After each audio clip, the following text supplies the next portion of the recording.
No.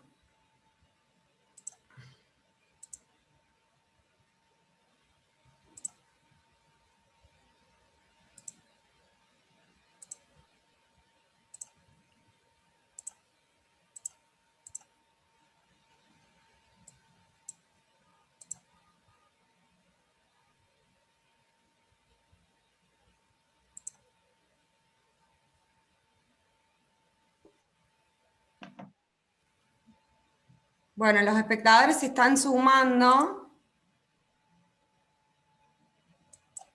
Ahí Rolo me está escribiendo por WhatsApp que se le desconectó y se está intentando conectar de nuevo. Así Bien. que a ver si consigue conectarse de nuevo. Bien. Esperemos un ratito y...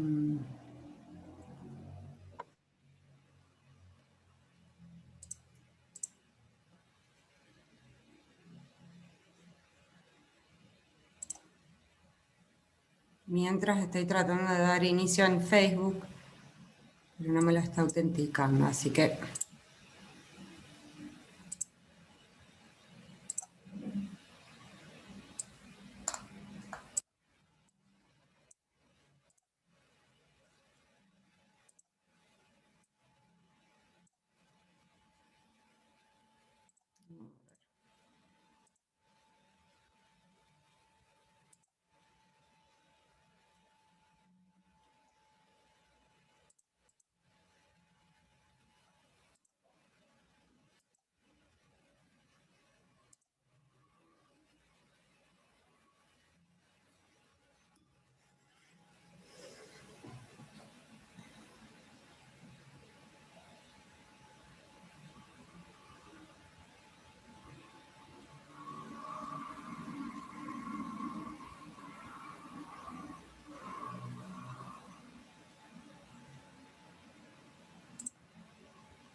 Bien. A ver.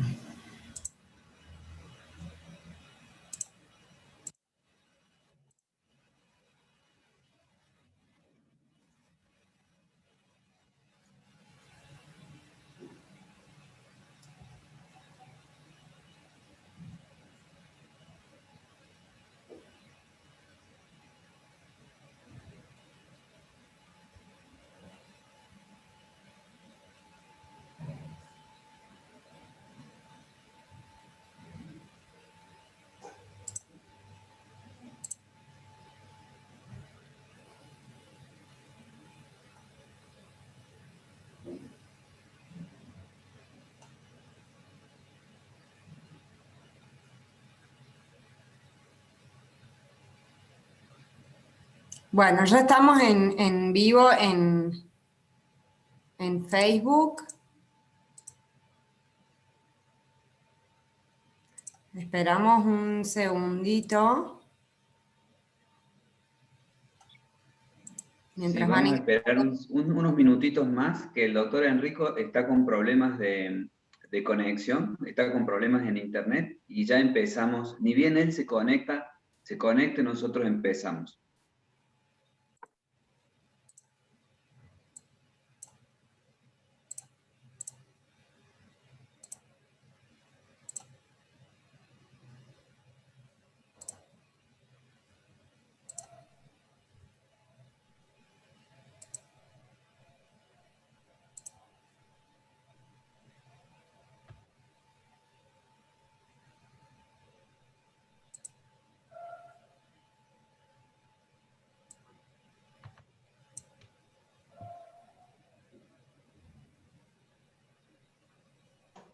Hola, Javi. Hola.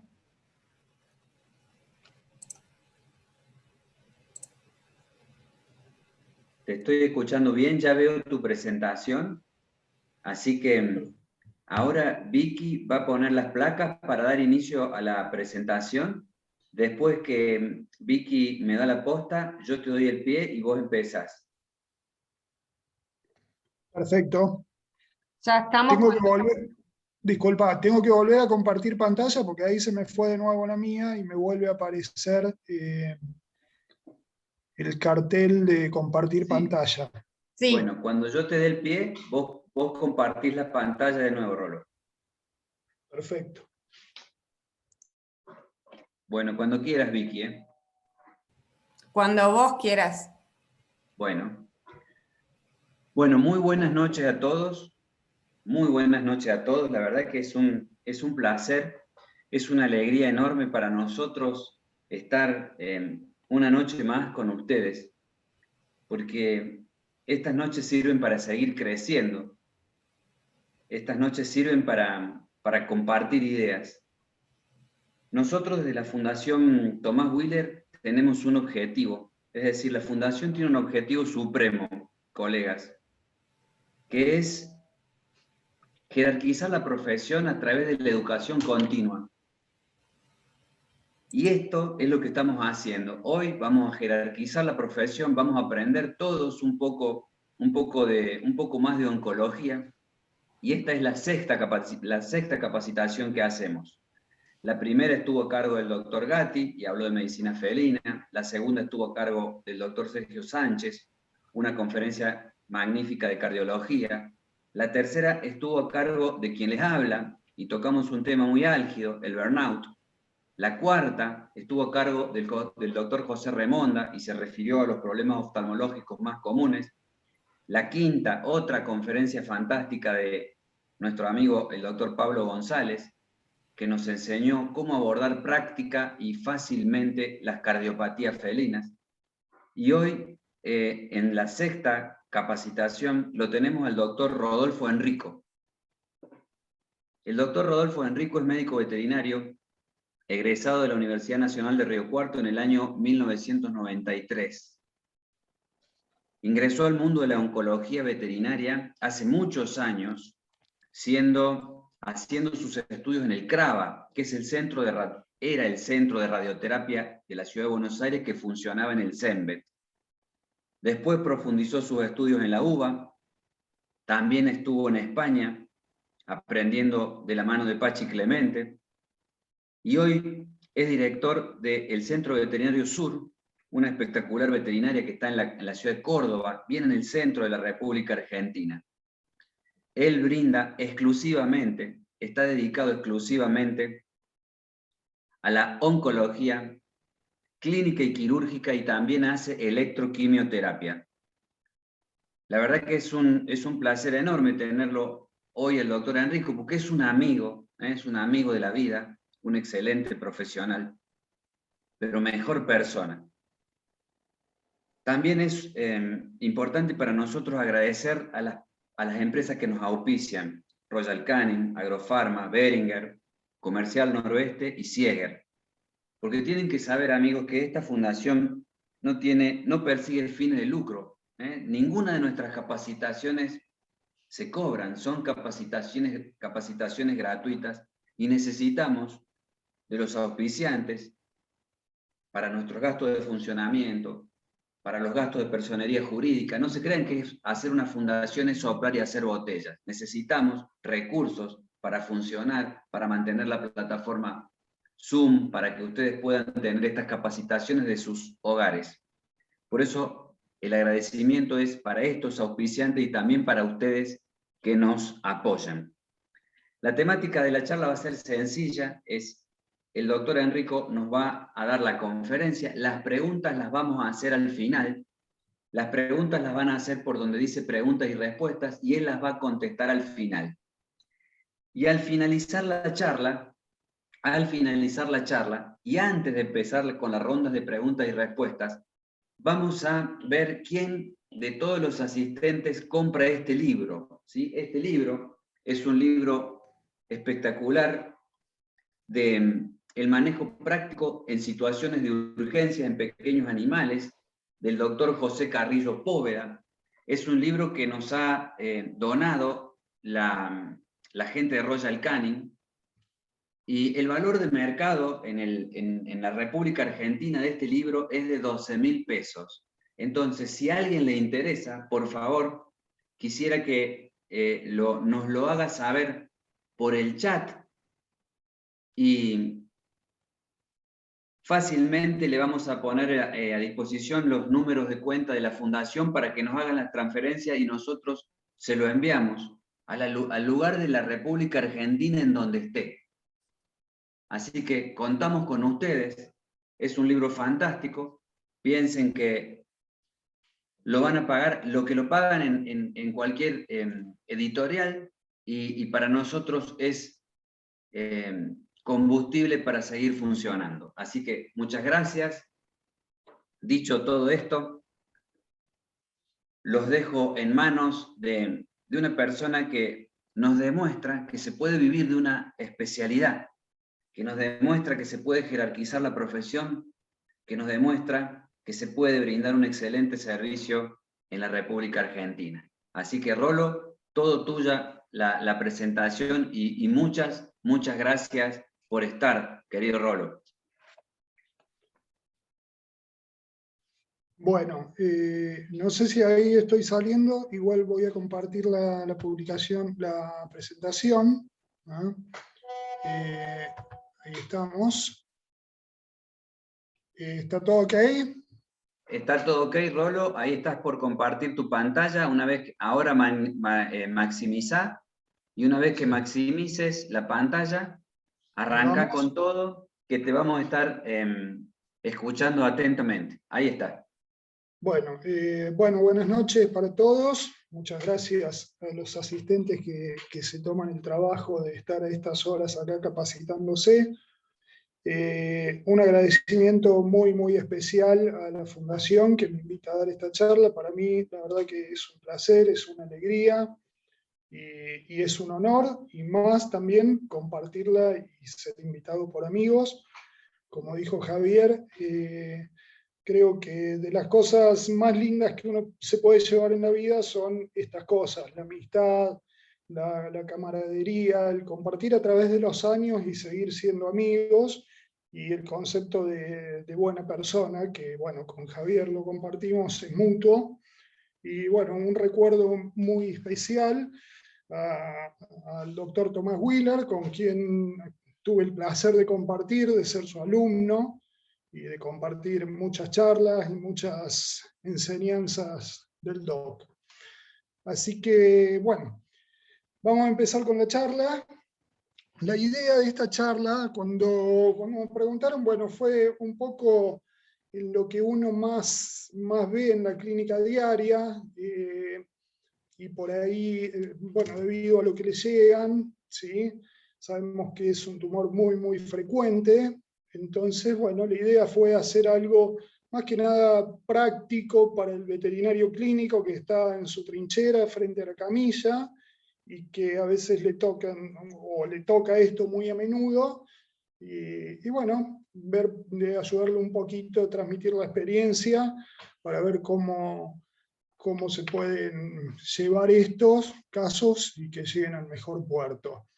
Entonces, bueno, dentro de varios temas que propusimos, pareció un tema interesante, el de tumores de mamas en perras y gatas, y la idea fue abordarlo desde la estadificación al tratamiento. Si bien parece un tema que es bastante común porque lo vemos a diario, a veces fallamos en esas cosas, ¿tá?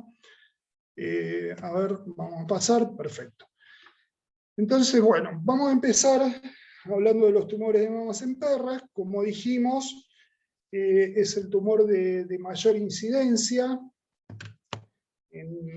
en las hembras enteras, castradas, perdón, que no han sido castradas de jóvenes, ¿sí? También es real que un 50 a un 70% de estos tumores en las perras son malignos, y que la edad y la influencia hormonal, como decíamos recién, tienen una gran incidencia. A ver, esto se explica, tiene una explicación muy lógica, ¿no? Si nosotros castramos perras jóvenes antes de la pubertad, evitamos el desarrollo de la glándula, por ende es un órgano que prácticamente al no desarrollarse no tendría por qué tener ningún tipo de problemas, y estamos evitando también la influencia hormonal de eso. La edad promedio de presentación de estos tumores en las perras es entre los 8 y los 11 años. Y las razas predispuestas, a mí la verdad que por ahí hablar de razas predispuestas, todo depende también de dónde se tome, de cuáles sean las razas más asiduas en donde se hacen los estudios, pero bueno, podríamos decir que sí es real, que hay una alta incidencia en ovejeras alemanas, en caniches. Caniches es una raza que, bueno, yo no sé si es porque hay muchos caniches, pero también está en la bibliografía y es algo que nosotros vemos. En cocker, aunque es una raza que ya está bastante extinta, también lo vemos. Y también es importante saber que la incidencia se puede dar en machos, los tumores de mama se pueden dar en machos, la incidencia es muy baja, es menor al 1%, pero cuando se da en los machos presentan una gran malignidad, generalmente son extremadamente malignos. Entonces, como decíamos recién, la castración a edades tempranas va a reducir la probabilidad o la incidencia de estos tumores, y sabemos que si las castramos antes del primer celo, la probabilidad es de un 0,05%, ya que la glándula no se desarrolló, no recibió ninguna impregnación hormonal, o sea que sería prácticamente imposible que tenga tumores de mama. Si castramos entre el primero y el segundo celo, esa probabilidad ya aumenta a un 8%, que si bien sigue siendo baja, fíjense que ya subió más de un 100%, o más de 100 veces, perdón. Y entre el segundo y el tercero sube un 26%. Por ahí es común leer o escuchar que la castración ya pasada esa edad no disminuiría la probabilidad de tener tumores de mama. Hay estudios más recientes que ya están hablando de la importancia de las hormonas y de los receptores hormonales, lo cual diría que eso no es tan cierto y que sí se sigue disminuyendo, por más que sea menos, que esa disminución vaya proporcionalmente bajando, sigue siendo probable. ¿tá? En las gatas es el tercer tumor en frecuencia, que en realidad no sé si es porque es menos probable o porque estamos más acostumbrados a ver gatas castradas. Es como que la idiosincrasia, la cultura nos lleva a que la gata se castra de joven, tal vez por sus hábitos de salir, de andar, de escaparse de la casa. En cambio, en la perra es algo que se está empezando a ver cada vez más, la castración temprana. En las gatas, en general, el porcentaje de malignidad aumenta con respecto a las perras. Habíamos dicho que en las perras era de un 50 a un 70% de los tumores son malignos. En la gata, yo diría 70 y hasta el 90%. Acá dice 70 al 80, yo diría que hasta el 90% son malignos. Y de ese porcentaje de malignos, yo siempre digo que tienen hipermalignidad, muchísimo más que en la perra. Son más malignos que en la perra todavía. La castración temprana también reduce, antes del primer celo, lo reduce 7 veces la incidencia. Estamos hablando de castración antes del primer celo.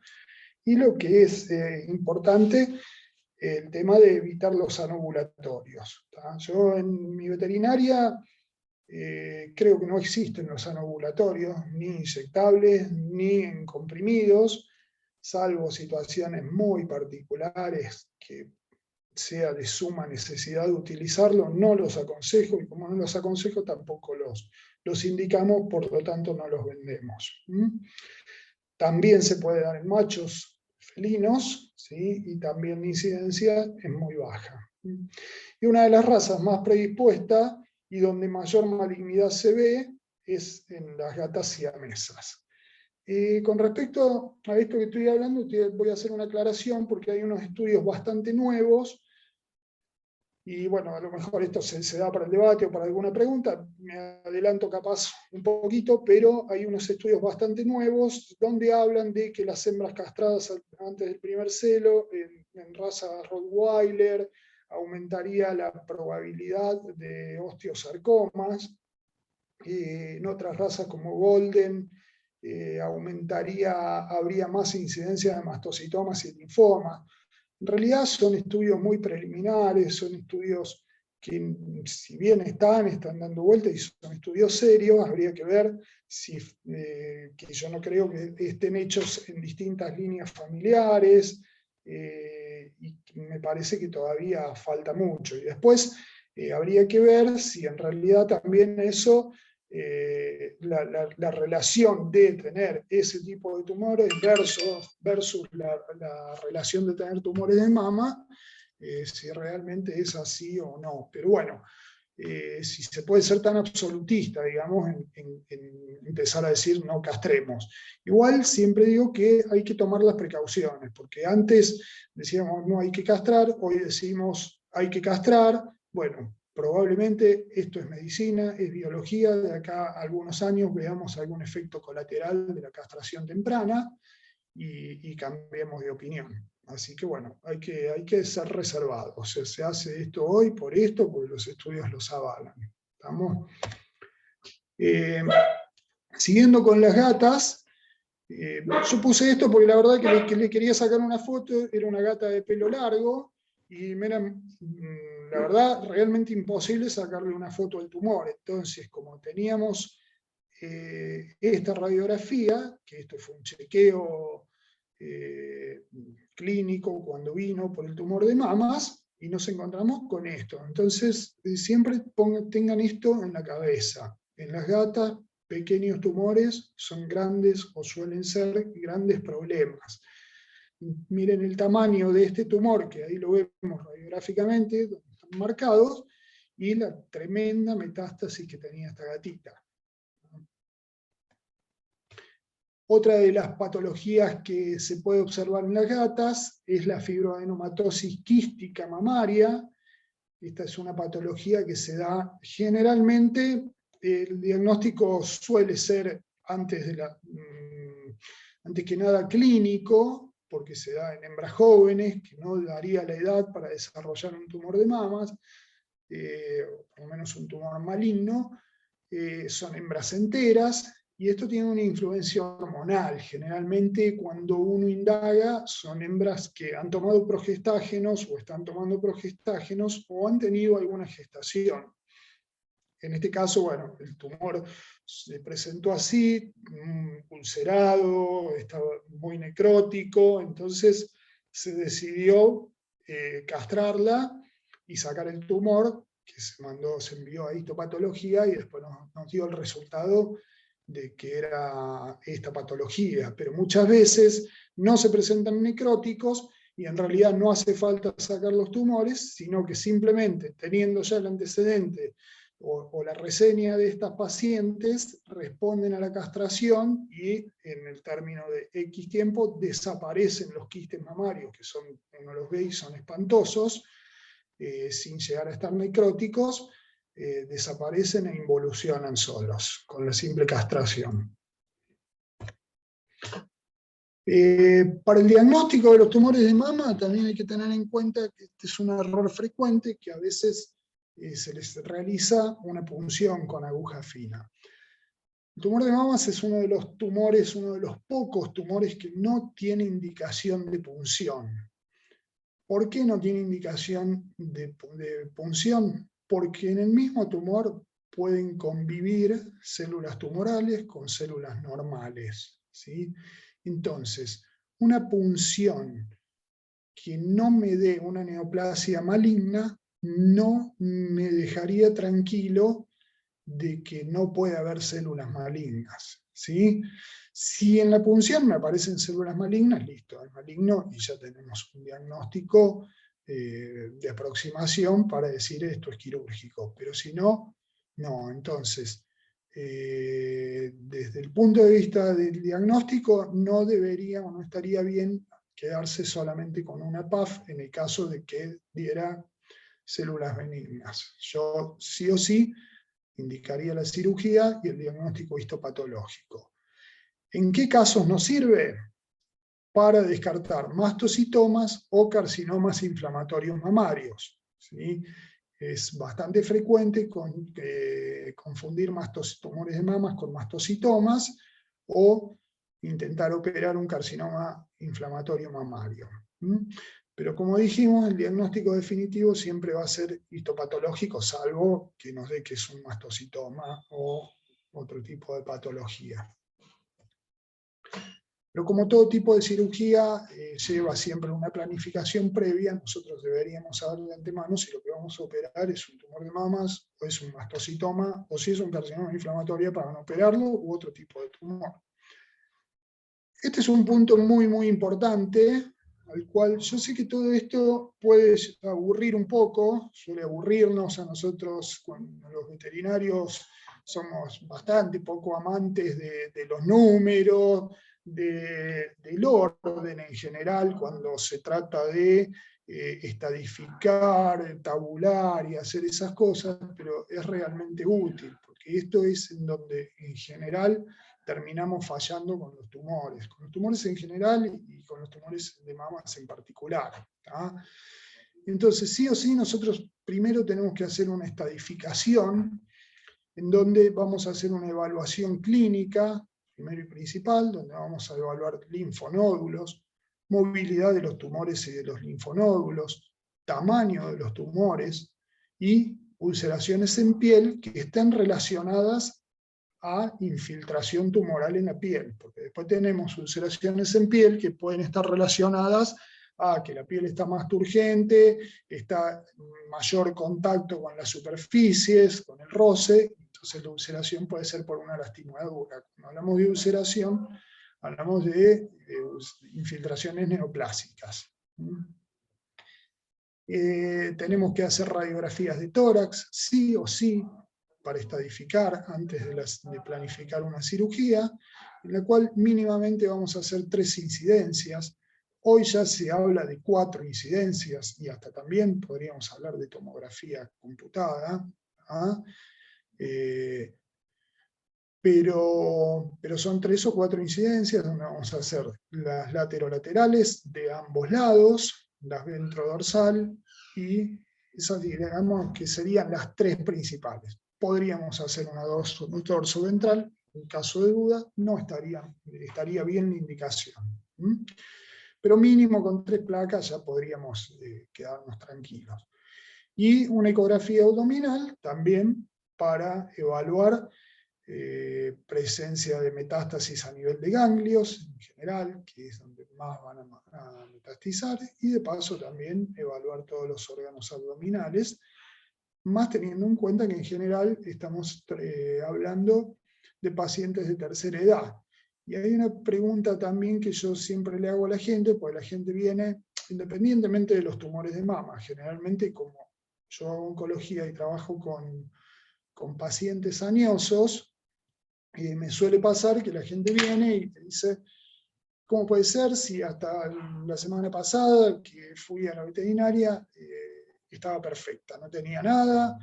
Y cuando yo le pregunto cuál es su último chequeo de geronte, pues son todos pacientes gerontes, me dicen, no tiene chequeo.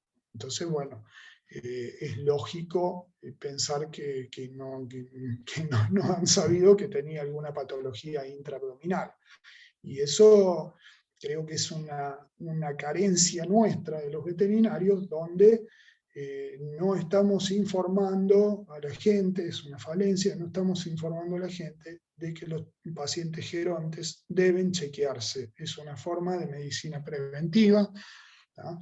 Y es, en cierto modo, sí, un elemento de trabajo para nosotros, ¿no? A veces nos quejamos de que el trabajo escasea, pero tampoco estamos asesorando para generarlo. Bueno, acá tenemos el sistema de estadificación de los tumores, que es el TNM, donde todos sabrán que la T se refiere al tamaño, la N se refiere a los ganglios y la M a presencia de metástasis a distancia. Con respecto al tamaño, los tumores de mama, hablando de perras, tenemos un T1, que va a ser un tumor menor a 3 centímetros, un T2, un tumor entre los 3 y los 5 centímetros, y un T3, un tumor mayor a los 5 centímetros. Los linfonódulos pueden ser positivos o negativos, y la presencia de metástasis también positivas o negativas.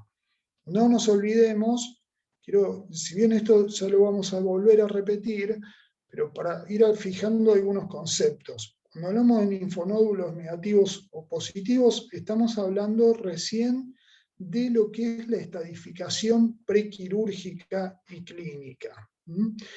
Y que un ganglio no esté aumentado de tamaño, y esto vale para muchos tumores, o para la mayoría, que un ganglio no esté aumentado de tamaño no quiere decir que no pueda ser positivo a malignidad. A partir de ahí, después, ¿qué vamos a tener? El estadio. Sé que es aburrido, pero esto, préstenle atención, es muy, muy importante, ¿sí? Lo vamos a tener, seguimos hablando en perras, un estadio 1, donde vamos a tener un T1, que dijimos es un tumor menor a 3 centímetros, con linfonódulos negativos y metástasis negativas. Un estadio 2, con un T2, que era un tumor entre los 3 y los 5 centímetros, y negativo a linfonódulos negativos y metástasis negativa. Estadio 3, donde es un T3, o sea, ya hablamos de un tumor mayor a 5 centímetros, con linfonódulos negativos o normales y metástasis negativa. En el estadio 4 sería cualquier tamaño de tumor, pero que ya tuviese linfonódulos positivos y metástasis negativa. Y el estadio 5 es cualquier también tamaño de tumor con un linfonódulo positivo o negativo, pero con presencia de metástasis a distancia. Y esto fíjenlo, porque a partir de acá después es como nosotros vamos a abordar y vamos a tratar esos tumores. ¿Sí?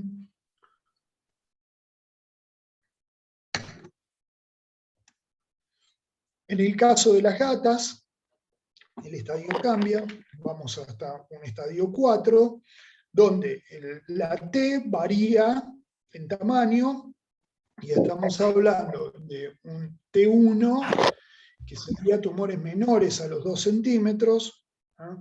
Un T2 serían tumores entre 2 y 3 centímetros, y un T3, tumores mayores de 3 centímetros. Lo otro se mantiene igual, ¿ah? Y con respecto al estadio, vamos a tener un estadio 1 en un T1 N0M0, un estadio 2 en un T2 N0M0, un estadio 3 con un T1, con un T1, T2 o T3, pero ya con presencia de linfonódulos, y en el estadio 4 también podría ser cualquier tamaño de tumor con presencia de metástasis, linfonódulos. También,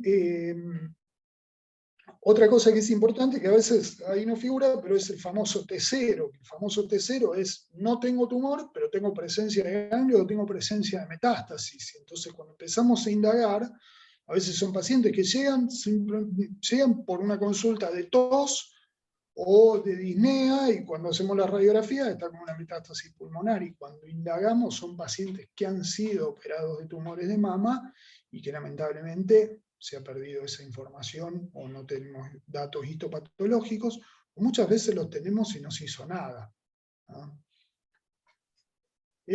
Con respecto a los tumores, lo que sí es importante es que nosotros estamos tratando no tumores, sino pacientes con distintos tipos de tumores. En este caso, el que nos convoca es tumores de mama, pero que nosotros, siempre que vayamos a abordar un tumor, lo que tenemos que plantear es objetivos, ¿sí? Siempre digo, no tratamos tumores, sino que tratamos pacientes con tumores, y esos distintos pacientes con distintos tumores vamos a tener distintos objetivos de tratamiento, que no van a depender solamente de lo que diga la bibliografía o de lo que digamos nosotros, sino de empatizar con el dueño, porque ese paciente detrás tiene un propietario que es el que tiene expectativas con respecto al tratamiento, y entonces con el que tenemos que plantear el diagnóstico fundamentalmente, con los posibles pronósticos y los posibles tratamientos, y en base a eso es el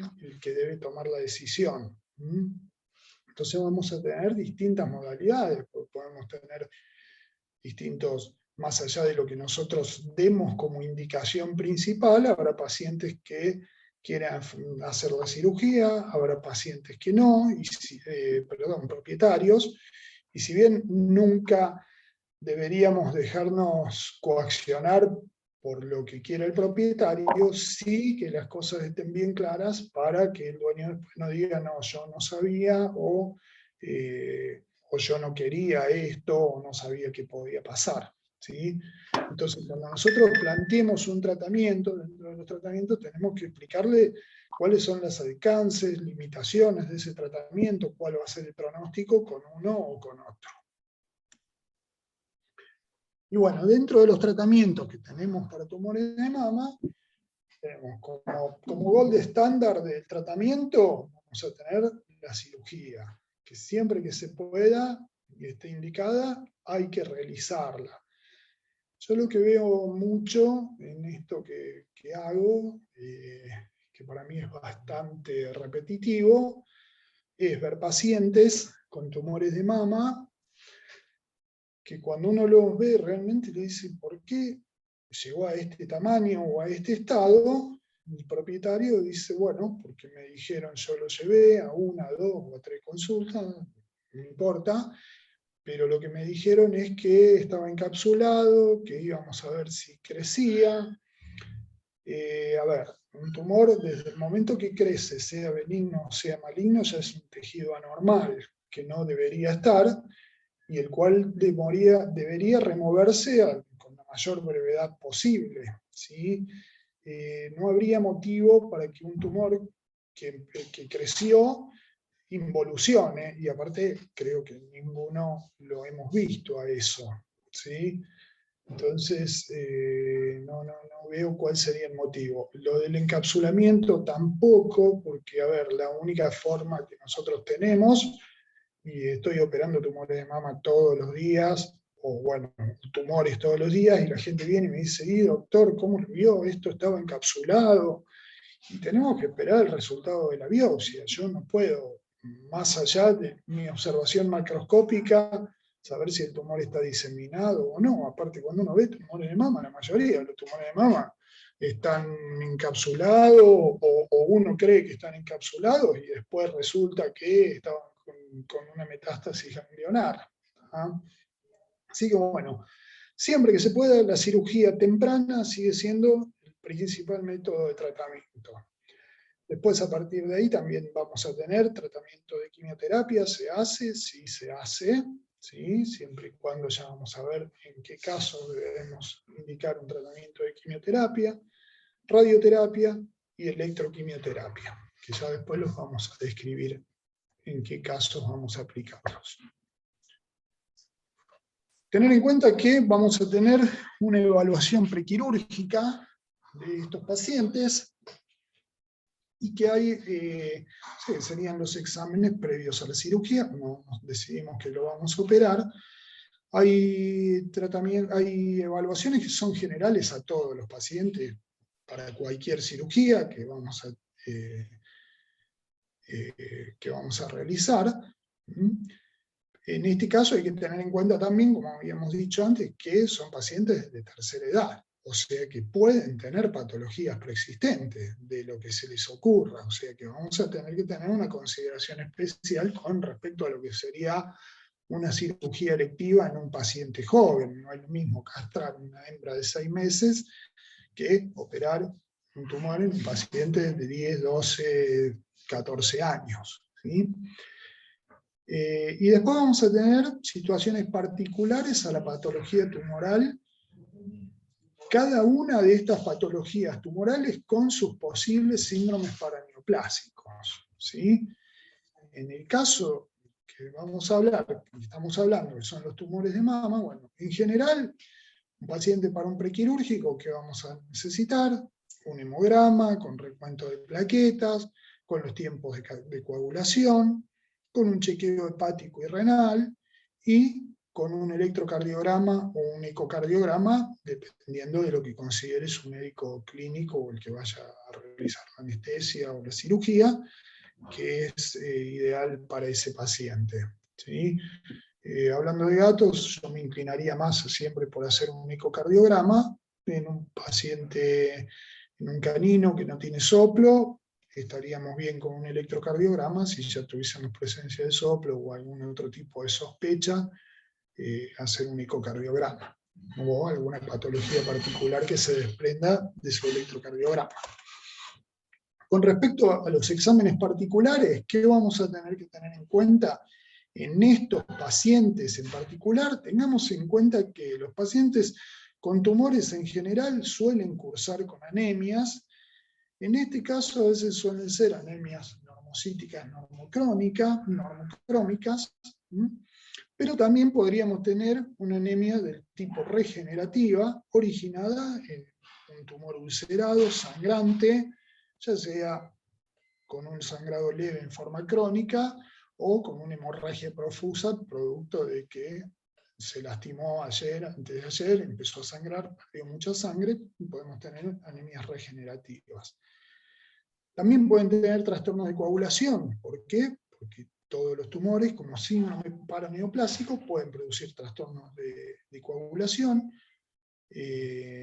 Las plaquetas también, por dos vías, puede ser la disminución de plaquetas, la podemos tener ya sea porque son pacientes con un sangrado crónico, se llega a un agotamiento, pero también tengamos en cuenta que como síndrome paraneoplásico puede haber una reacción inmunomediada y pueden producirse anemias y trombocitopenias. En estos pacientes también es importante medir la glucemia. A veces hay pacientes que tienen hiperglucemias debido a los factores de necrosis tumoral, que son insulino, no sé, liberan factores insulino resistentes, lo que hace que estas pacientes tengan hiperglucemia, y también esos mismos factores de necrosis tumoral pueden llevar a trastornos de la coagulación. Bueno, con respecto a la cirugía, ahora vamos a tener en cuenta acá, y esto es importante también, vamos a resaltarlo de nuevo, para que los que se están durmiendo presten un poquito de atención.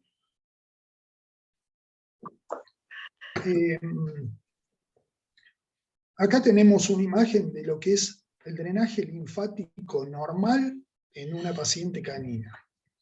Fíjense que nosotros tenemos, básicamente tenemos en las hembras caninas, en general hablamos de 5 pares de glándulas mamarias, las cuales tenemos 2 glándulas torácicas, 2 abdominales y una inguinal. Las 2 torácicas en pacientes normales van a drenar en el linfonodo axilar, ¿sí? La primera glándula abdominal puede drenar tanto en el axilar como en el inguinal, y la segunda abdominal y la inguinal van a drenar en el ganglio inguinal superficial. Estamos hablando de pacientes sanas o con tumores menores a 3 centímetros.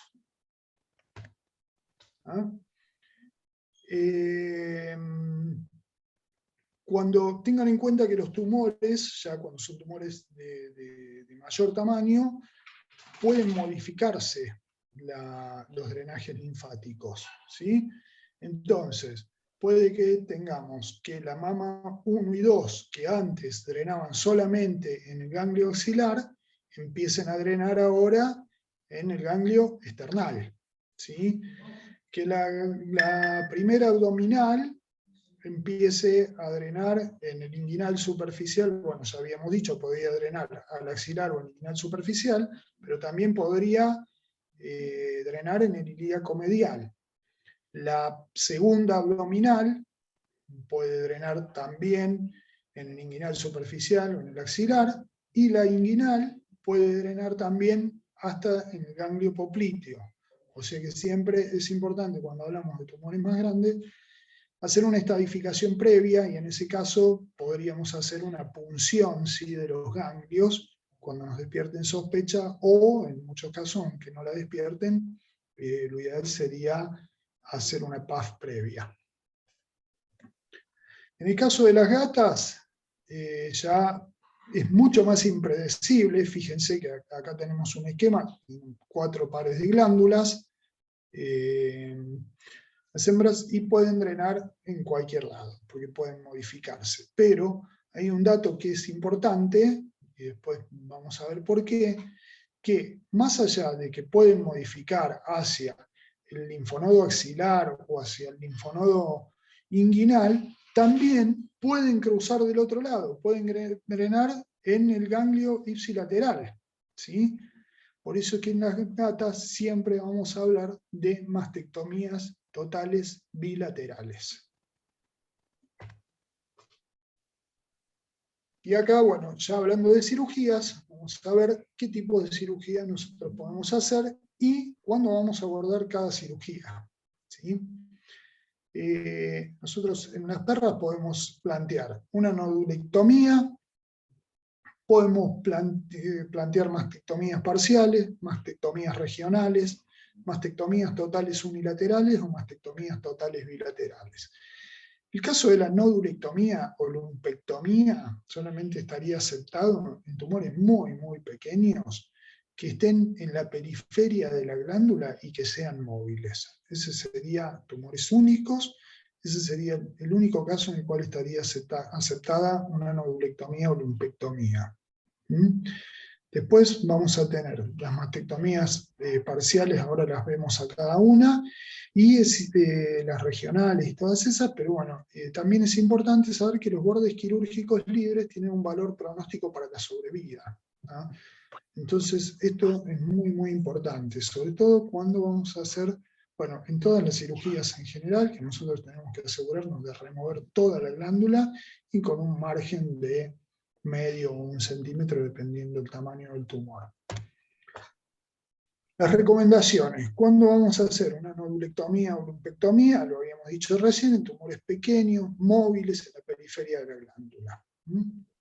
Las mastectomías regionales las vamos a plantear en, si nosotros tenemos afectada las glándulas torácicas 1 y 2, o las glándulas 4 y 5, que serían la abdominal caudal y la inguinal, siempre y cuando sean tumores menores a 3 centímetros. ¿Tá?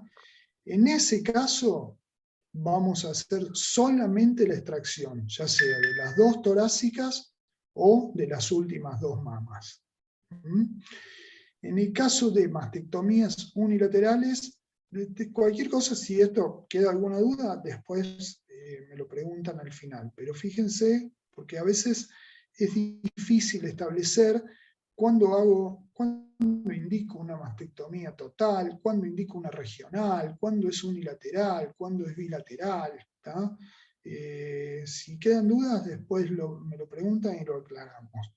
Las mastectomías unilaterales es cuando hay múltiples tumores o un tumor en la mama 3, que dijimos que podía drenar independientemente del tamaño, tanto a los linfonodos axilares como a los linfonodos inguinales. Y la mastectomía total bilateral es cuando tenemos tumores múltiples bilaterales. Entonces ahí tendremos que plantear una mastectomía bilateral. En este caso, cuando vamos a plantear una mastectomía total bilateral, ya esa elección del cirujano se la va a plantear en un tiempo quirúrgico o en 2 tiempos quirúrgicos, ¿sí? Se puede hacer una cadena y 30, 40 días después la otra cadena mamaria, o se puede plantear todo en un tiempo quirúrgico. Ejemplo de una mastectomía regional, esta es una paciente Golden que tenía un tumor de mamas en la segunda mama abdominal. ¿Sí?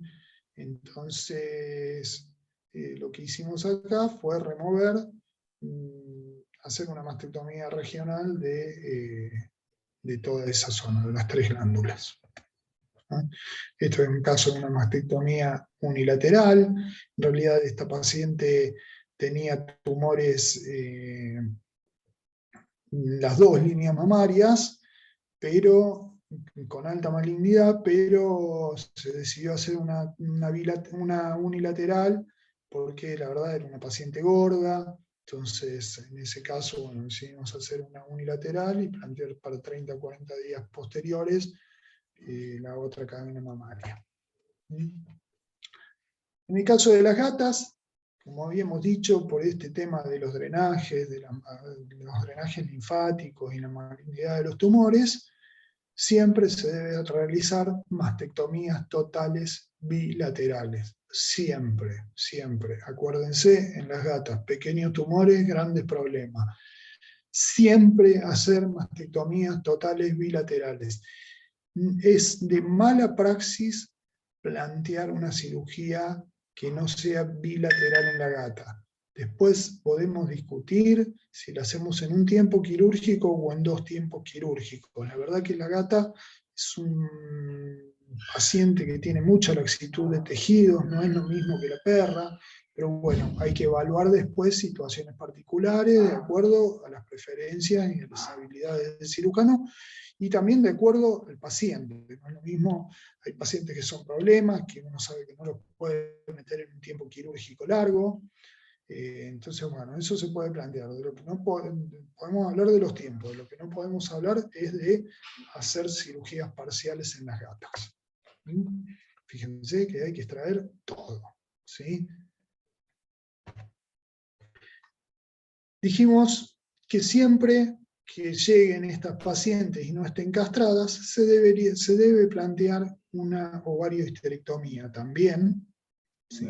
O una ovariectomía. En realidad, la ovariectomía sería suficiente. ¿Por qué es esto? Porque el 70% de estas pacientes tienen asociadas alguna patología en el útero o en los ovarios que no necesariamente está relacionada a los tumores de mama, pero sí que puede haber poliquistosis ovárica, puede haber algún grado de hiperplasia endometrial que va a terminar en una piómetra, y porque es un órgano que no lo necesitamos, y porque aparte vamos a disminuir la influencia hormonal a futuro. Entonces, si nosotros pudiéramos medir receptores a estrógenos y progesterona,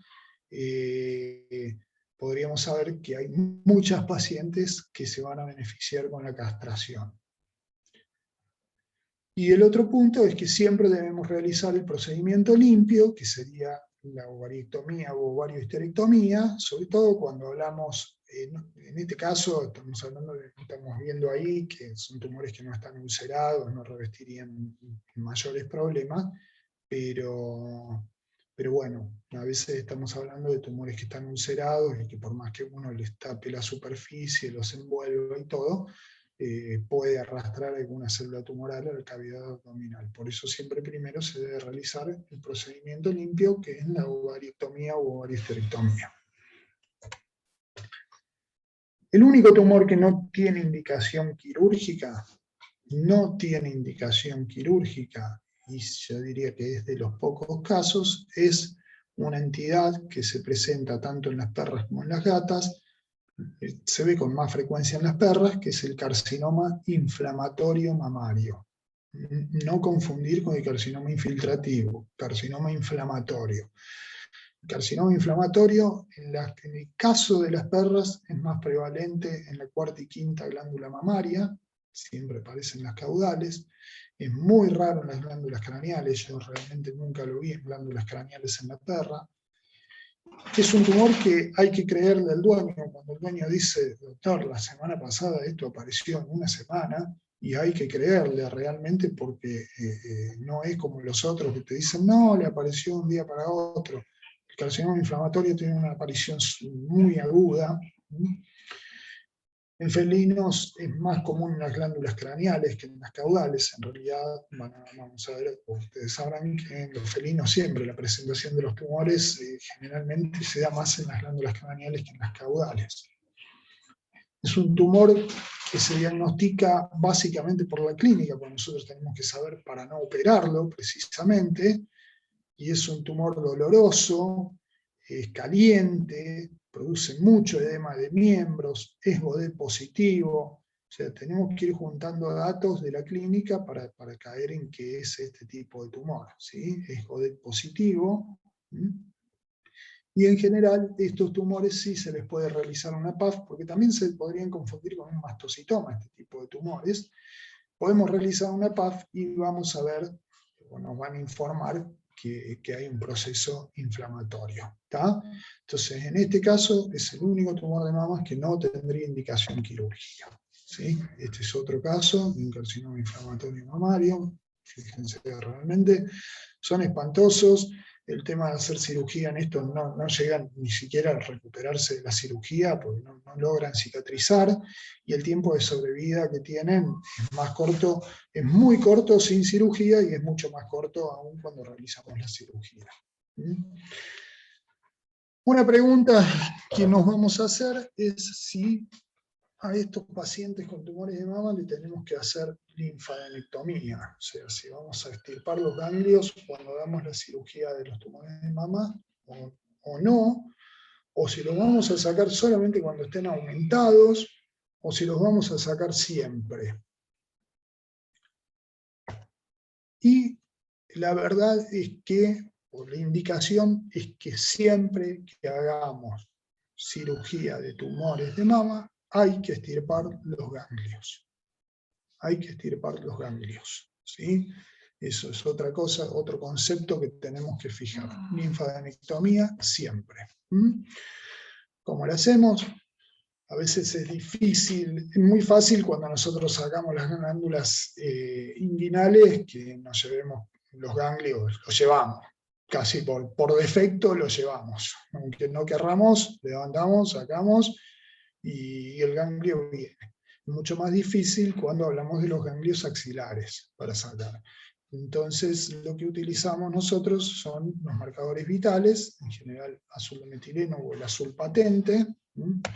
¿Cómo se utiliza esto? 20 minutos antes de la cirugía, de comenzar la cirugía, lo que se hace es una marcación con azul patente o azul de metileno, y se hacen 4 puntos de infiltración alrededor de los ganglios, tanto del axilar como del inguinal, si es que tuviéramos duda.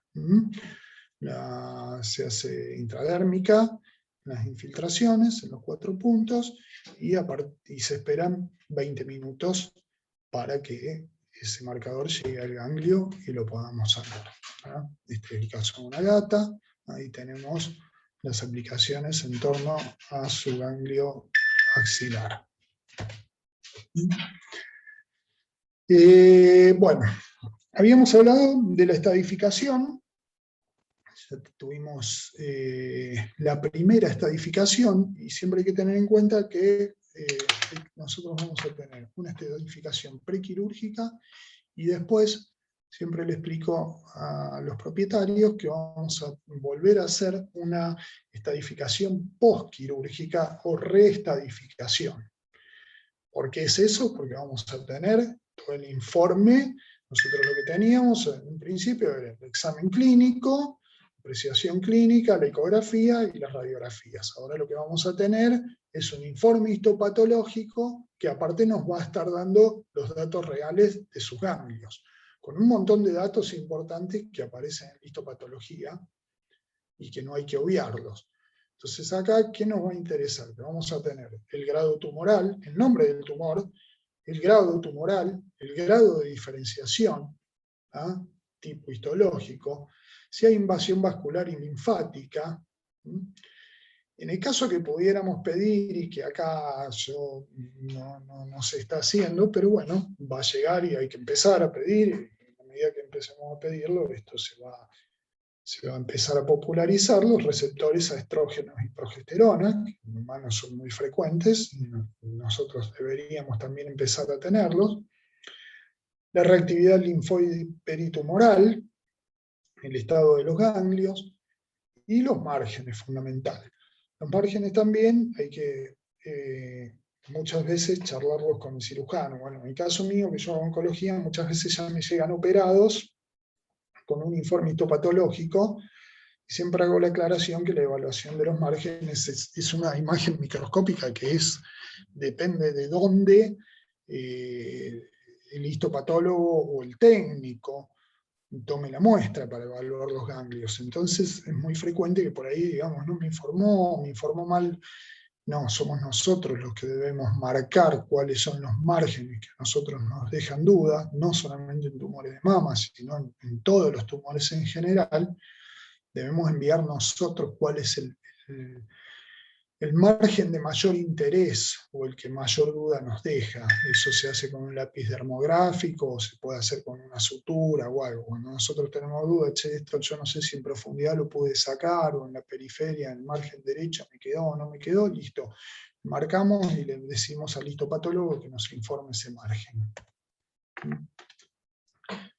Entonces, para hacer un resumen de los factores pronósticos, vamos a decir que nosotros tenemos, dentro de los buenos, un tamaño de tumor menor a 3 centímetros en la perra y menor a 2 centímetros en las gatas.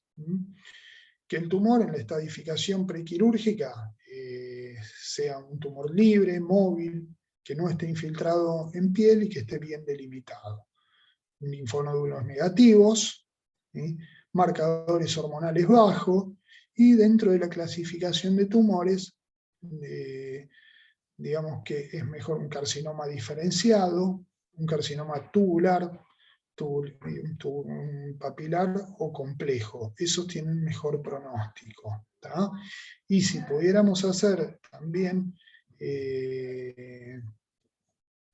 otros tipos de estudios, podríamos pedir el Ki-67, y un porcentaje menor al 14% nos hablaría de un pronóstico menos maligno que si fuera mayor al 14%. Bueno, y del otro lado tenemos los malos, que sería un tumor mayor a 3 centímetros en la perra y a 2 centímetros en las gatas, que esté adherido, que tenga la piel ulcerada por infiltración tumoral, que esté poco delimitado, que los linfonódulos ya de antemano sepamos que son positivos, que tenga receptores hormonales altos, ¿sí?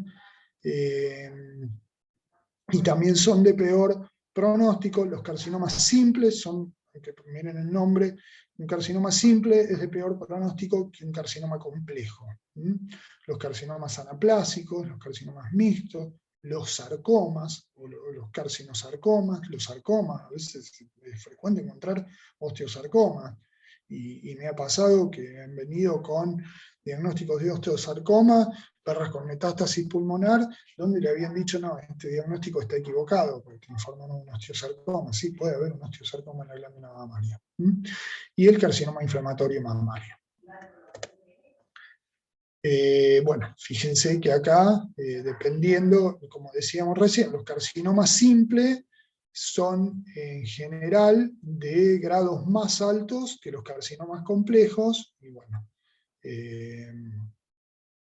y después en los carcinomas benignos tenemos siempre que no llegan a grados altos, ¿sí?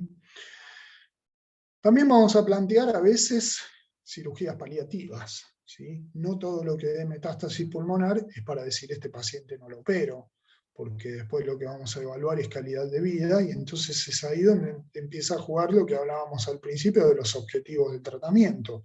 Yo no voy a plantear un objetivo de cura de tumores de mama o de la enfermedad, sino que lo que vamos a plantear, si yo tengo un paciente que tiene una metástasis pulmonar, como esta gata, que venía con una metástasis pulmonar, pero venía con ese tumor ulcerado, doloroso, necrótico, incómodo para la vida, porque estaba todo el tiempo lamiéndose, listo, la propietaria sabía perfectamente que tenía metástasis pulmonar, pero que se podía plantear algo para mejorarle la calidad de vida.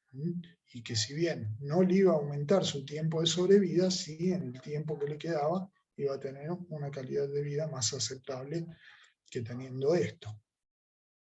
Entonces en ese caso estamos planteando un tratamiento paliativo, ¿sí? A esa paciente se le hizo cirugía, se estirpó todo. Y la pregunta que siempre en general me llaman, me hablan y me dicen, quimioterapia en perras, ¿se hace en los tumores de mama?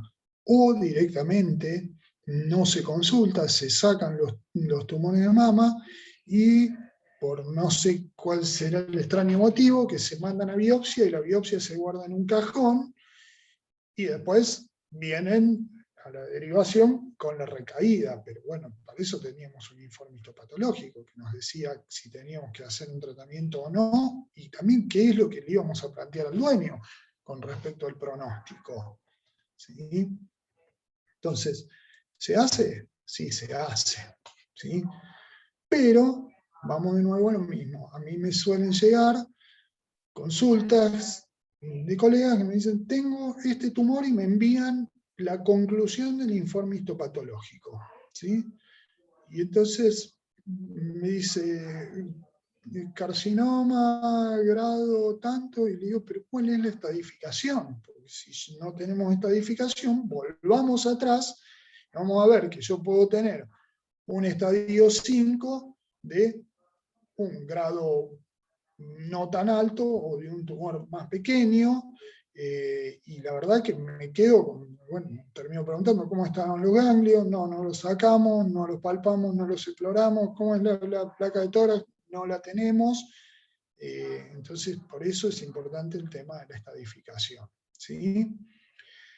Quimioterapia preoperatoria también es otra pregunta.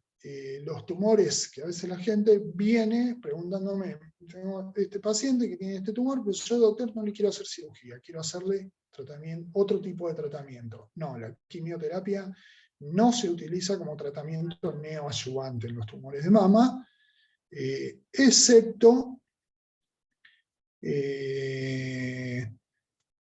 bueno, ahí lo vamos a ver en la próxima diapositiva. Pero debería realizarse solamente como tratamiento adyuvante a la cirugía. O sea, hacemos la cirugía, si toda la estadificación, la restadificación nos lleva a hacer quimioterapia, vamos a hacer tratamiento de quimioterapia. O también la podemos hacer como terapia única en casos de metástasis pulmonar, cuando ya no son quirúrgicos. ¿Por qué no son quirúrgicos? Volvamos a la gatita que vimos al principio, que tenía un tumor de mama muy chiquito con metástasis pulmonar, un tumor pequeño, no ulcerado, que en definitiva el final de la vida lo iba a determinar la metástasis pulmonar y no el tumor. Entonces, en ese caso, sí vamos a plantear un tratamiento de quimioterapia para tratar de retardar un poco el crecimiento de esas metástasis, ¿sí? Y en el caso de metástasis, dijimos, bueno, en el caso de este sí vamos a hacer un tratamiento de quimioterapia. Fíjense, porque yo no sé si se estará viendo bien, la verdad que después cualquier cosa lo vemos, no tengo acá para marcar, yo no sé si se alcanza a ver la flecha mía del mouse, pero fíjense, esta es una... ¿Por qué la importancia de Se ve todas bien, las Rolo, imágenes? se ve bien todo. Y cuando Ah, marcas con bueno, la gracias. flechita, se ve perfecto. Dale, gracias Javier, gracias. Fíjense por qué puse esto, y volvamos a lo que decíamos de las 3 o las 4 incidencias. Fíjense que esta es una radiografía de la misma paciente en tórax lateral izquierda y lateral derecha. ¿Vemos lo mismo de los dos lados? No, no vemos lo mismo. Miren, acá tenemos metástasis, o tumor. En este lado no vemos los mismos tumores. Si bien esto es bilateral, estos pulmones están ocupados en forma bilateral, muchas veces podría aparecer esta masa, y de este lado no tener nada. Y si yo me quedo con un solo perfil, que es un error bastante frecuente, hacer un perfil y el frente, me queda tapado por el corazón. Muchas veces en el caso de, si bien vamos a hablar un poquito de quimioterapia, no mucho porque es muy extenso, pero en el caso de tumores de mamas metastizados, a veces con metástasis muy avanzada ya, es mejor plantear una terapia metronómica que un tratamiento de quimioterapia. ¿Con qué se hace? Puse esta foto porque la terapia metronómica viene de un término musical donde deriva de algo así como pulsos constantes. Es repetir siempre lo mismo. Si sabe más que yo de música, no sé nada, suelo escucharla. Si alguien sabe de música, es repetir lo mismo constantemente. Bueno, la terapia metronómica es utilizar ciertas drogas, no para el efecto de quimioterapia, sino con el efecto antiangiogénico que van a producir, y entonces se usan a dosis disminuidas, pero en forma constante. Generalmente hay muchas drogas que se pueden usar para tratamientos metronómicos. Una de las más populares es la ciclofosfamida con el piroxicam, en donde vamos a usar ciclofosfamida entre 12 y 15 miligramos por metro cuadrado todos los días o cada 48 horas, y piroxicam a 0,3 miligramos por kilo cada 24 o 48 horas. Dentro de la quimioterapia posoperatoria, habíamos dicho que la vamos a realizar si tenemos un informe histopatológico que nos hable de invasión vascular, invasión linfática, en tumores de grado 3, siempre. O sea, digamos que esto, si nosotros tenemos invasión vascular, invasión linfática, o un tumor de grado 3 aún sin metástasis, ¿sí? Vamos a usar, sí o sí vamos a hacer quimioterapia, es indicativo de quimioterapia, o una estadificación previa con respecto al tamaño, fijación, ulceración. También lo vamos a usar en casos de carcinomas anaplásicos, carcinosarcomas u osteosarcomas. Independientemente, si yo tengo un tumor grado 3, independientemente de que tenga los linfonodos o una metástasis positiva, sí o sí vamos a hacer. Si tengo invasión linfática, invasión vascular, también vamos a hacer independientemente de todo lo otro. Si tengo solamente un informe de un linfonodo positivo, también vamos a hacer independientemente de todos los otros datos. No sé si me explico, si no después me lo preguntan. Y en el caso de carcinomas anaplásicos, carcinosarcomas o osteosarcomas, siempre.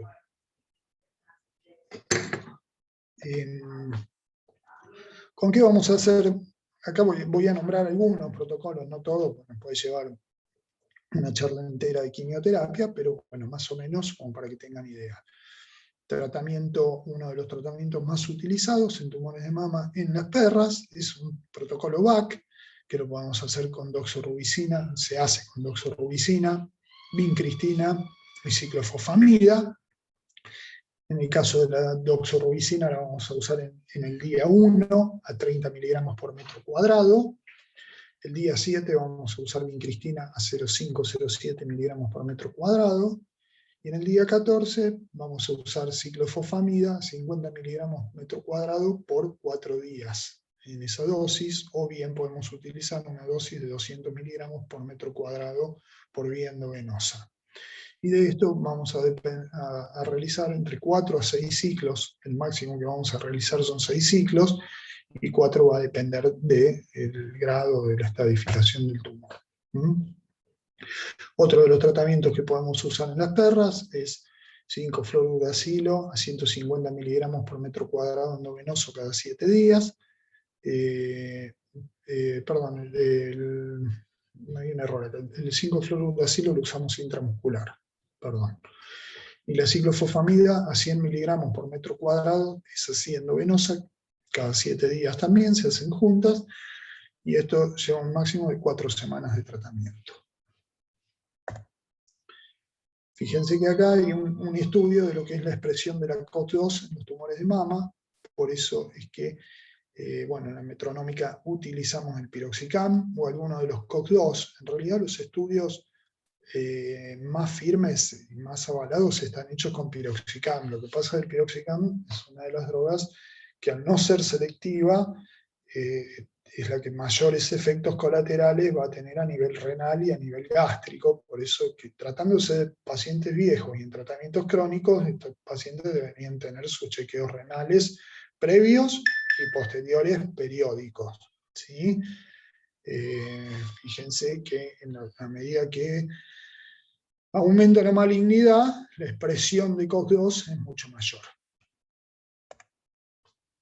Tratamiento de carcinoma inflamatorio mamario, la verdad que es bastante frustrante, pero si uno quisiera intentar algo, se utiliza piroxicam a 0,3 miligramos por kilo cada 24 horas, ranitidina o omeprazol, en el caso de ranitidina 20 miligramos, 2 miligramos kilo cada 12 horas, o omeprazol a 0,7 miligramos kilo cada 24 horas, siempre en ayunas, si no actúa, y lovastatina a 10 miligramos por animal, por día.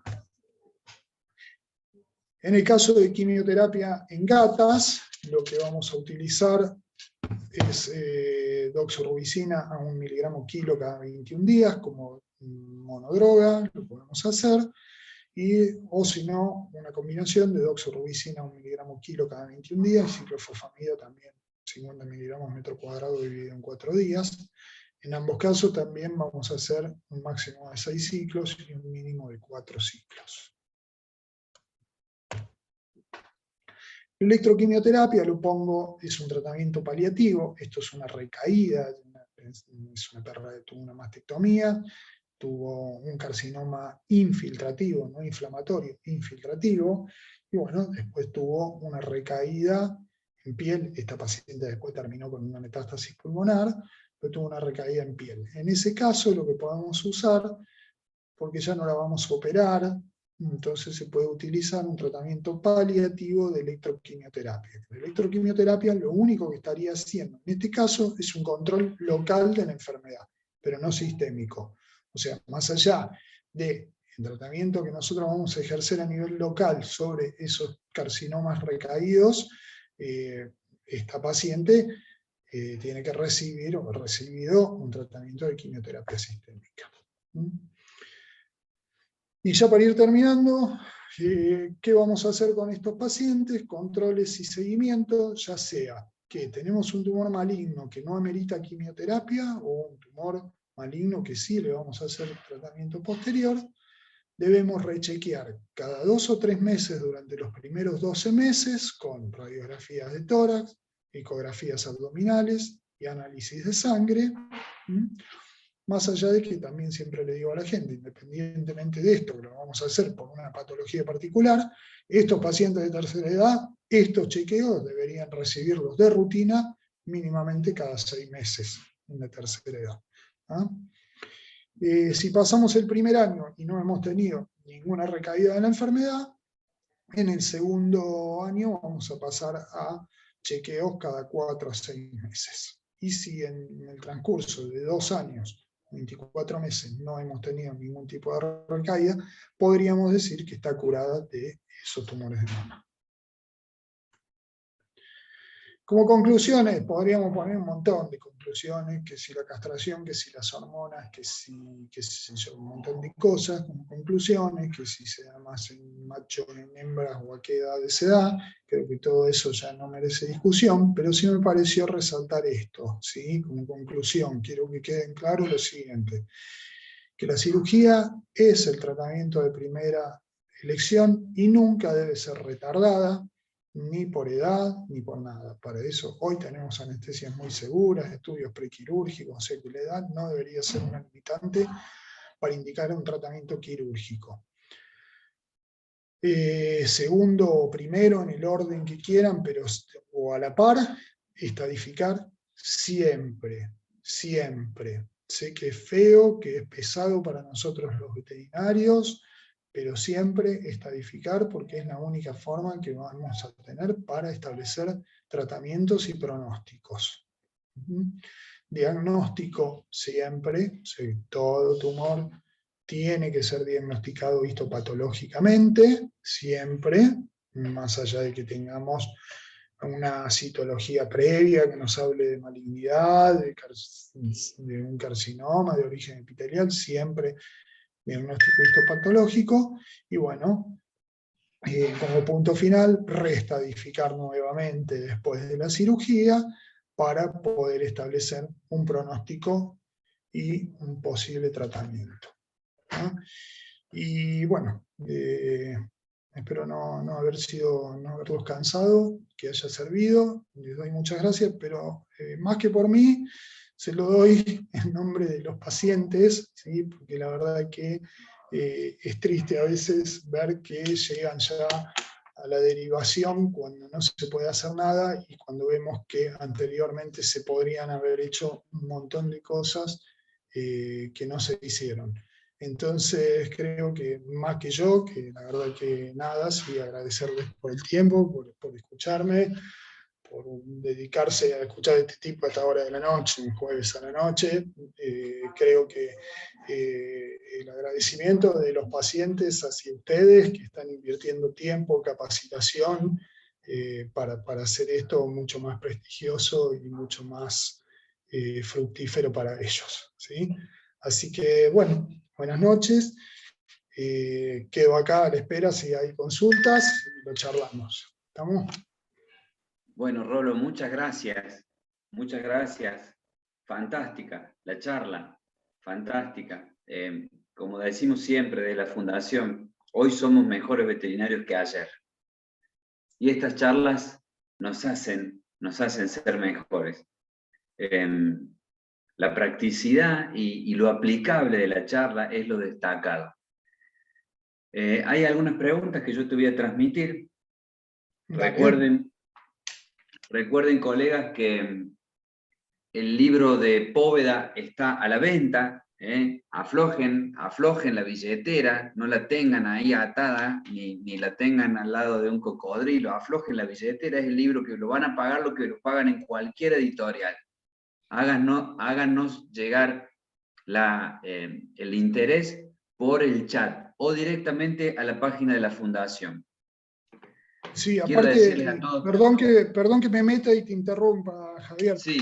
Lo tengo la suerte de tener el libro, que realmente es un muy buen libro. O sea, más allá de que Carrillo Póveda no tiene desperdicio, he tenido la oportunidad de escucharlo personalmente, el libro está muy bueno. Y la emergencia, por más que hagamos o no hagamos 24 horas, la emergencia está a la vuelta de la esquina, está en la práctica diaria y hay cosas muy interesantes en ese libro. Fenómeno, gracias, Rolo. No. Para los que no nos conocían, que se sumaron a esta charla por primera vez, quiero que sepan que esta fundación, la Fundación Juan Tomás Wheeler, es simplemente una continuidad de las ideas que tenía el doctor Wheeler. Por supuesto que los integrantes, encabezados por Gladys, la esposa, y todo el resto de la comisión directiva, seguimos esas ideas y aportamos las nuestras. Pero esto surgió hace muchísimos años, y yo estoy completamente seguro que las ideas de esto surgieron hace muchísimos años, pero estoy completamente seguro que por más que hoy no lo tenemos físicamente, estoy seguro de que Tommy está feliz de la vida y regodeándose de que nosotros tengamos esta posibilidad de formarnos, de capacitarnos y de ser mejores. También quiero que sepan que tenemos el aval académico de la Universidad Nacional de Río Cuarto y del Colegio Médico Veterinario de la provincia de Córdoba. Así que vamos a pasarle algunas preguntas al doctor Enrico que hicieron ustedes. La primera, Rolo, bueno, creo que ya la dijiste, pero acá hay una colega, Silvana, que pregunta, como entró tarde a la charla, ¿por qué no se hace PAF para estadificar los tumores de mama? ¿Por qué entró tarde la doctora Silvana? Le voy a preguntar No yo sé, eso. se ve que estaba estaba con mucho trabajo. Estaba trabajando. No, bueno, a ver, ¿por qué no se hace? A ver, no es que no sea PAF. Los tumores de mama no tienen indicación de PAF por lo siguiente. Porque en el mismo tumor pueden convivir distintos tipos celulares. Entonces, una citología negativa de malignidad no es concluyente para decir que es un tumor benigno. Y por otro lado, generalmente tenemos presentaciones múltiples de los tumores y pueden convivir en distintas mamas distintos tipos de tumores. Puede que tengamos tumores benignos y tumores malignos, y a su vez dentro de los tumores malignos distintos tipos tumorales. Así que por eso no estaría indicado. Y por otro lado, yo siempre digo una cosa, ¿quién se quedaría tranquilo, tranquila, hablando de mujeres, bueno, en hombres también se puede dar, teniendo un tumor de mamas o cualquier tipo de tumor, que ya mínimamente, por más que a mí me hable de benignidad, es un crecimiento anormal, y por más que sea benigno en algún momento, eso puede mutar y pasar a ser maligno o mínimamente crecer, y lo que hoy puedo sacar con una cirugía mínimamente invasiva, mañana a lo mejor es una cirugía mucho más grande. Perfecto, Rolo. Hay otra pregunta más. Florencia pregunta, en la terapia metronómica, ¿cuál es la dosis de ciclo, dice? Y si se puede reemplazar piroxicam por meloxicam. Sí, bueno, eso lo dije. La dosis de ciclofosfamida va de 12 a 15 miligramos por metro cuadrado. Puede ser, generalmente cuando se usa asociada con un AINE, se usa cada 48 horas alternada con el AINE. ¿tá? Un día toma ciclofosfamida, otro día toma el AINE. ¿Por qué el piroxicam? Porque en realidad los estudios más concluyentes están hechos con piroxicam. Y sí está comprobado que funciona mejor que los otros COX. ¿sí? Se podría hacer con meloxicam y se podría hacer con firecoxib también. ¿sí? Pero bueno, los estudios más concluyentes son hechos con piroxicam. También dije que el hecho de no usar, a veces usar o no usar, depende de la seguridad de las drogas. Es mucho más seguro, desde el punto de vista renal y gástrico, un meloxicam o un firecoxib que un piroxicam. Pero si es un paciente que está chequeado y está bien, yo generalmente prefiero un piroxicam. Perfecto.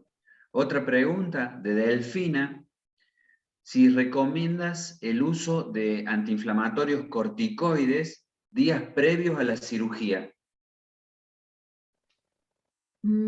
A ver, no, podríamos plantearlo a veces como una quimioterapia neoadyuvante y en algunos tumores es de beneficio y puede ser de beneficio para sacar el componente inflamatorio peritumoral.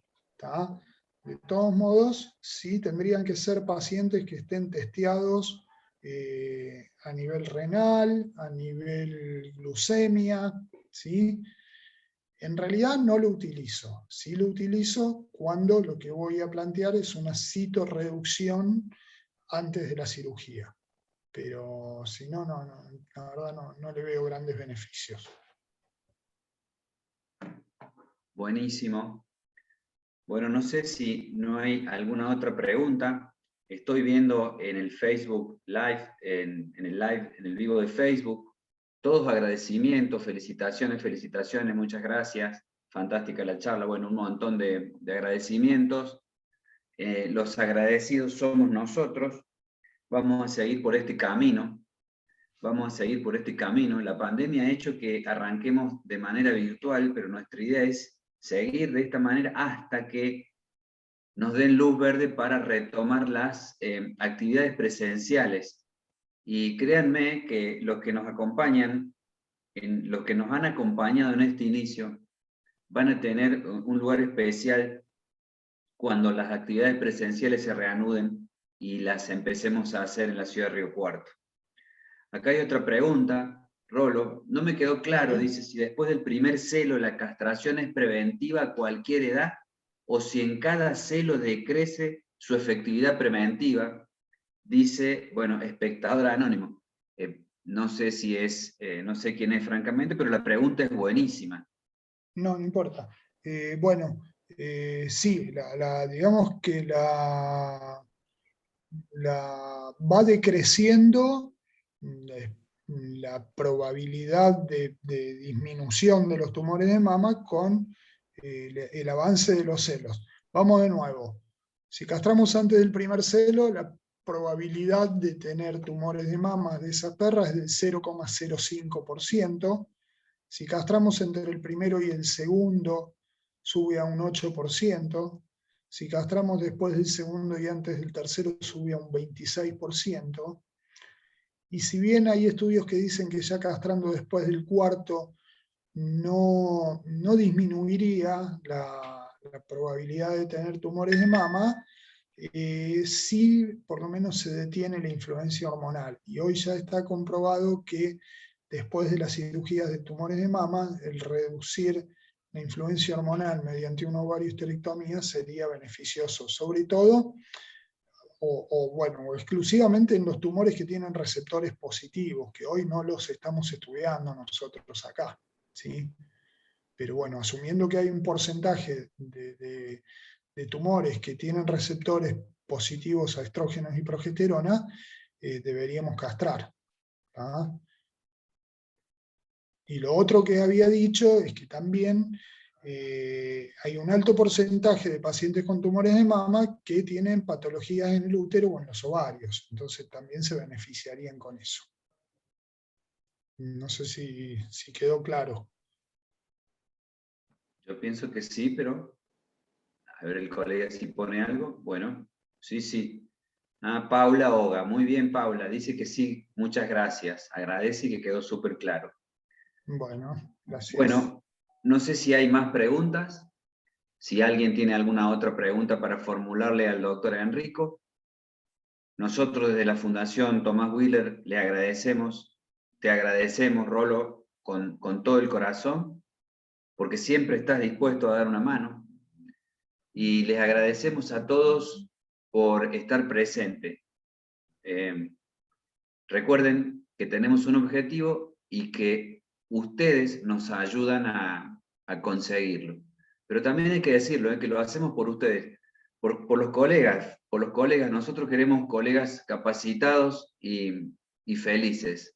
Es importante que las nuevas generaciones de veterinarios sean veterinarios felices, bien capacitados, bien apoyados en la educación continua y felices, competitivos, felices, rentables, con impacto social positivo. Y siempre que hagamos este tipo de capacitaciones nos acercamos un poquitito más a ese objetivo. Así que si no hay más preguntas, cerramos la jornada de hoy. Rolo querido, un abrazo grande. Un abrazo grande a todos los integrantes de la comisión directiva, Gladys, Ana Laura, Mariela, Verónica, Pablo. Seguro que me olvido de alguien, no importa. Saben que les agradecemos a todos. Un beso grande y estamos a disposición de ustedes. Estamos a disposición de ustedes. Contáctennos por las redes, por la página de la Fundación. Que vamos a estar siempre atrás o detrás de este camino, el de la jerarquización profesional. Muchas gracias. Yo ahí les dejo, Javier, para cerrar, por las dudas, para los que entraron un poquito más tarde. Por cualquier cosa, bueno, ahí les dejo los datos.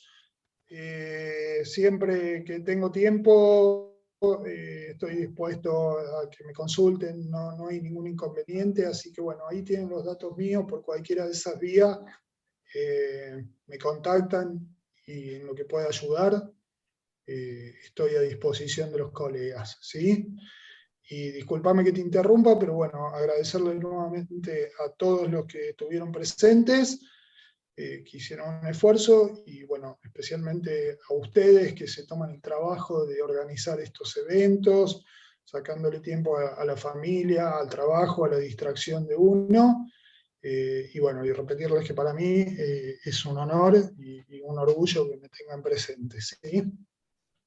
Bueno, aquí la doctora Ana Laura Basqueto levanta la mano, no sé si fue porque quiere decir algo o apretó mal un botón. Ana Laura, ¿querés decir algo? Gladys, los dejo en sus manos. Yo quiero agradecer, lógicamente, a Rodolfo la gentileza de compartir de esta manera tan sencilla, tan humilde, lo grande que él es en el tema que ha presentado. Así que, Rodolfo, de corazón, gracias, muchísimas gracias por apoyarnos de esta manera, con tanta sencillez, con tanta sabiduría. Y gracias a todos los que nos acompañan, todos los que nos acompañan acá a través de la Fundación, sea vía Facebook, sea a través de esta vía de webinar. Gracias, porque por ellos también, y gracias a ellos, nosotros existimos. Sí, Javier, yo levanté la mano, bueno, primero para agradecerte a vos por bueno, por todas tus palabras, también al doctor Enrico que nos acompaña en la Fundación, fue excelente su charla, muy dirigida al Bueno, clínico, gracias. lo que estamos día a día. Y bueno, también para comentarte que yo voy a comprar ese libro y decirle al resto de los participantes que hay 2 libros más para el que esté interesado, así que una forma de apoyar a la Fundación y esto que pueda seguirse realizando. Gracias, gracias. Perfecto, Ana Laura, queda separado para vos. Acá, sí, Silvana, las charlas quedan grabadas en la página de la Fundación, en la página de Facebook de la Fundación, todas las charlas que venimos dando. Y bueno, También aquí se yo voy a suben a sacar, YouTube, Javier. también están en YouTube, perfecto. Y aquí yo voy a cerrar diciendo que, fíjense toda la información. Esta charla es para que la desmenucen, para que se pongan a verla tranquilos de nuevo y que anoten todo lo que no pudieron anotar mientras Rolo hablaba. Pero la manera, la practicidad y la cantidad de información que tenemos para aplicar mañana. Tengamos una veterinaria en una ciudad o en un pueblo chiquitito o en una gran urbe. Seamos de Argentina o seamos de cualquier país latinoamericano. Porque llegamos a muchos países latinoamericanos. Ya mañana tenemos herramientas para aplicar. Así que, una vez más, gracias y síganos que prontito vamos a informar cuál es nuestra próxima reunión.